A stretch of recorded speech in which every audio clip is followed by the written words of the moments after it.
Good morning, नमस्कार दोस्तों। एजी के 111 चैनल में आपका स्वागत है दोस्तों। तो आज का हमारा टॉपिक है व्हाट इज इमरजेंसी इवैक्यूएशन और उसके टाइप्स कितने होते हैं। तो आप अगर मेरे चैनल पे नए हैं तो उसको सब्सक्राइब कीजिए ताकि आपको सिक्योरिटी के बारे में ज्यादा से ज्यादा जानकारी प्राप्त हो, उसका नॉलेज आपको मिले। तो देखते हैं आज का टॉपिक हमारा what is the emergency evacuation. तो इमरजेंसी इवैक्यूएशन होता क्या है और उसके टाइप्स कितने होते हैं। तो ये इमरजेंसी इवैक्यूएशन क्यों करना पड़ता है।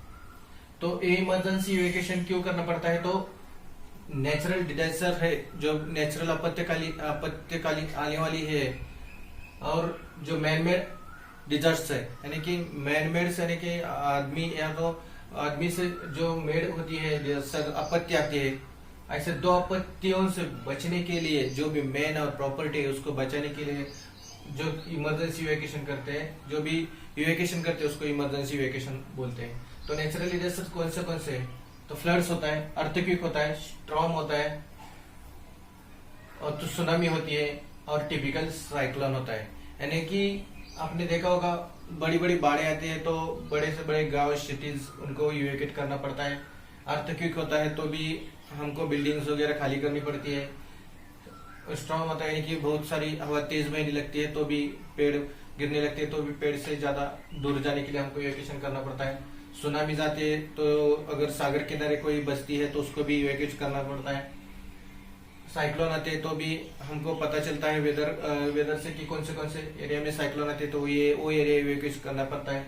उसके बाद में मेन मेड डिजास्टर कौन से होते हैं, तो कोई बॉम्ब थ्रेट कॉल होता है, तो कोई कॉल करके बोलता है कि बिल्डिंग में बॉम्ब रखा है तो उसको सर्च ऑपरेशन ये करने के लिए आपको इवैक्यूएशन करना पड़ता है। उसके बाद में टेररिस्ट अटैक होता है तभी भी आपको उससे बचने के लिए इवैक्यूएशन करना पड़ता है।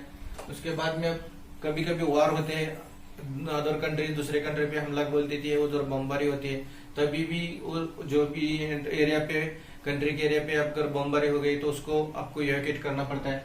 उसके बाद में केमिकल फैक्ट्रीज होती है, इंडस्ट्रीज होती है, उसमें अगर केमिकल कुछ काम करते टाइम में अगर एक्सीडेंट हो गया तो उस टाइम भी आपको वो एरिया इवैक्यूएट करना पड़ता है। उसके बाद में न्यूक्लियर फैक्ट्री होती है, उधर बनाते हैं तो उधर अगर एक्सीडेंटली कुछ मिसकम्युनिकेशन हो जाता है तो भी आपको वो एरिया खाली करना पड़ता है। यानी कि ये नेचुरल डिजास्टर और मैन डिजास्टर उनके वजह से होने वाले हादसे आपत्ति आने वाली है, उससे बचने के लिए जो हम इमरजेंसी में इवैक्यूएशन करते हैं उसको इमरजेंसी इवैक्यूएशन बोलते हैं।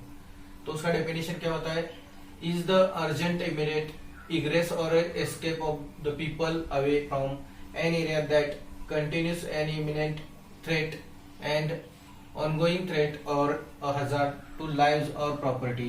यानी कि जिस एरिया में आपको इमीडिएटली उसको क्या करना है, इग्रेस करना है और एस्केप करना है।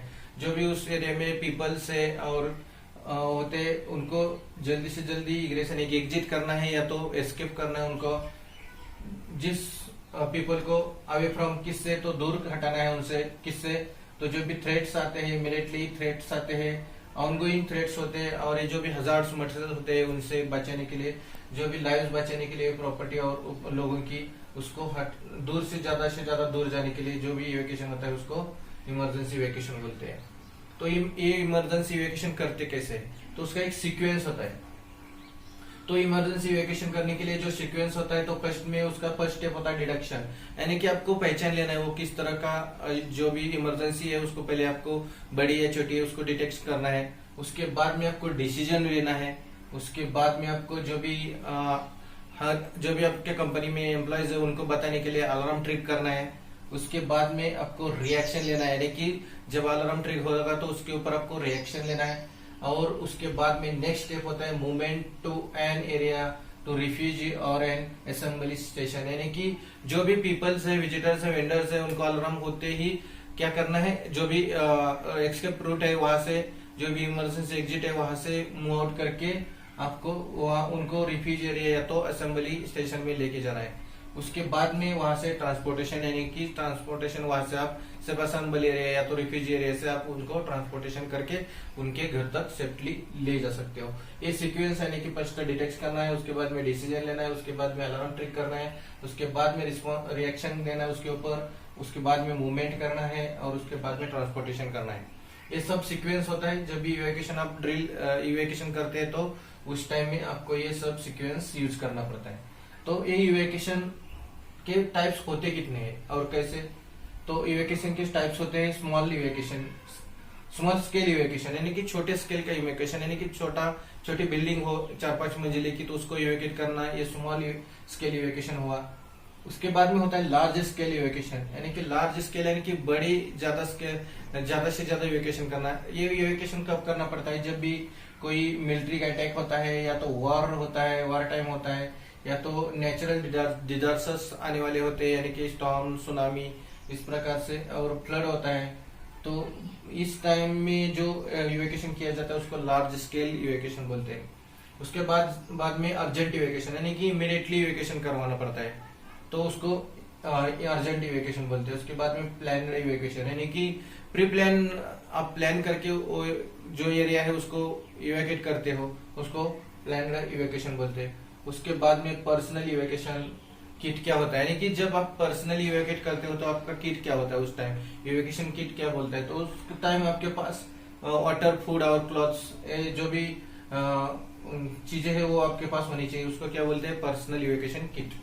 उसके बाद में नेक्स्ट बिल्डिंग इवैक्यूएशन, यानी कि जो भी बिल्डिंग्स होती है उसको इवैक्यूएट करने का होता है, तो उसको बिल्डिंग इवैक्यूएशन बोलते हैं।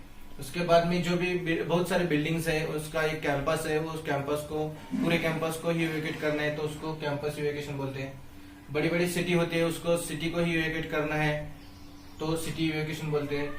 स्टे इन प्लेस, अगर कहाँ पे अगर कोई केमिकल एक्सीडेंट हुआ है तो आपको स्टे इन प्लेस में रहना है, तो जो भी एरिया में जाके आप सेफ है उधर रहेंगे तो उसको स्टे इन प्लेस बोलते हैं। तो हमने देखा इमरजेंसी इवैक्यूएशन क्या होता है। मेनली जो भी इवैक्यूएशन होते हैं उसके 3 टाइप्स होते हैं। एक फर्स्टली साइमल्टेनियस इवैक्यूएशन। इस साइमल्टेनियसली इवैक्यूएशन होता क्या है, तो उसमें is this evacuation the building occupants react to the alarm and follow the sign to escape safely away from building। यानी कि साइमल्टेनियस इवैक्यूएशन में होता क्या है, जो भी आपकी बिल्डिंग इवैक्यूएशन होता है, ऑक्यूपेंट्स होते हैं, यानी कि जो सिस्टम होती है आपकी इलेक्ट्रॉनिक सिस्टम होती है, वो ऑक्यूपेंट्स आपको रिएक्ट करते हैं। एज कैसे, तो अलार्म बजता है, या तो जो उसके जो साइंस होते हैं, अलार्म बजता है, हुटर बजते हैं, और उसके जो साइन होते हैं यानी कि बजर बजते हैं, और जो साइंस होते हैं हुटर के, वो आपको दिखाते हैं कि एस्केप रूट किधर है, वो ग्रीन लाइट दिखाते हैं पूरी। तो उस साइन को और अलार्म को आप फॉलो करते करते आपको बिल्डिंग को सेफली इवैक्यूएट करना है। उस इवैक्यूएशन को क्या बोलते हैं, तो simultaneously evacuation. In the event of the alarm system will be alert all residents to so they can evacuate the building, यानी कि अलार्म का अलर्ट आप जो भी इस बिल्डिंग में रह रहे हैं उसको आपको अलार्म का अलर्ट होता है, उस इवेंट के फायर अलार्म का अलर्ट आते ही आपको वो बिल्डिंग इवैक्यूएट करना है। उसके बाद में नेक्स्ट टाइप होता है इवैक्यूएशन का हॉरिजॉन्टल फेज और वर्टिकल फेज। यानी कि हॉरिजॉन्टल फेज और वर्टिकल फेज होता क्या है, तो is the method of the move people away from the area of the danger to a safer place. यानी कि जो बिल्डिंग में जहाँ पे ये मेथड है वहां से, कि जहाँ पे आपको डेंजर एरिया है वहां से आपको सेफर एरिया में मूवमेंट करना, उसको बोलते हैं हॉरिजॉन्टल फेज है, तो vertical phase. On the same floor, यानी कि उसी फ्लोर पे आपको क्या करना है, मूवमेंट करना है डेंजर एरिया से दूसरी सेफ प्लेस में। Same floor required where the residents cannot be use exit stairs to get outside must remain in the same particular floor until resistance reach. यानी कि हॉरिजॉन्टल फेज और vertical phase में होता क्या है, जब भी आपकी बिल्डिंग में अगर ये जो भी मूवमेंट करनी है इस हॉरिजॉन्टल इवैक्यूएशन में, तो आपको पीपल को कहाँ पे लेके जाना है, डेंजर जोन से सेफर प्लेस में लेके जाना पड़ता है। लेकिन उस टाइम आपको एग्जिट रूट या तो पैक होता है, या तो उससे एग्जिट रूट से आप सेफर असेंबली एरिया में नहीं जा पाते, तो उस टाइम उसी फ्लोर पे जो भी रिक्वायर्ड प्लेस है, रेफ्यूजी एरिया बोलते हैं उसको, उस टाइप के प्लेस में आपको उधर रिमेन करना पड़ता है, रहना पड़ता है। कब तक, जब तक आपको दूसरी ओर से मदद, हेल्प, असिस्टेंट नहीं होता है, तब तक आपको उधर ही रुकना पड़ता है। उसको क्या बोलते हैं, हॉरिजॉन्टल फेज और वर्टिकल फेज इवैक्यूएशन। उसके बाद में होता है वर्टिकल इवैक्यूएशन, यानी कि वर्टिकल इवैक्यूएशन आपको दिखाई देगा तो हॉस्पिटल्स में दिखाई देता है, जो मेनली पेशेंट को मूविंग करते हैं डाउनवर्ड से अवे फ्रॉम थ्रेट, यानी कि जो भी डाउनवर्ड में है वो उनको अगर थ्रेट का उधर डेंजर है तो उसको ऊपर अपर वाले फ्लोर पे लेके जाते हैं, उसको क्या बोलते हैं हॉस्पिटल्स में जो पेशेंट की मूवमेंट करते हैं तो इवैक्यूएशन होते हैं तो उसको वर्टिकल इवैक्यूएशन बोलते हैं। उसके बाद में होता है स्टाफ अलार्म और साइलेंट अलार्म। जो भी बिल्डिंग में उस इवैक्यूएशन में क्या होता है तो फॉलोइंग द स्टाफ अलार्म और a more general alarm sign can be given and simultaneously और फेज्ड स्टार्टेड जनरल अलार्म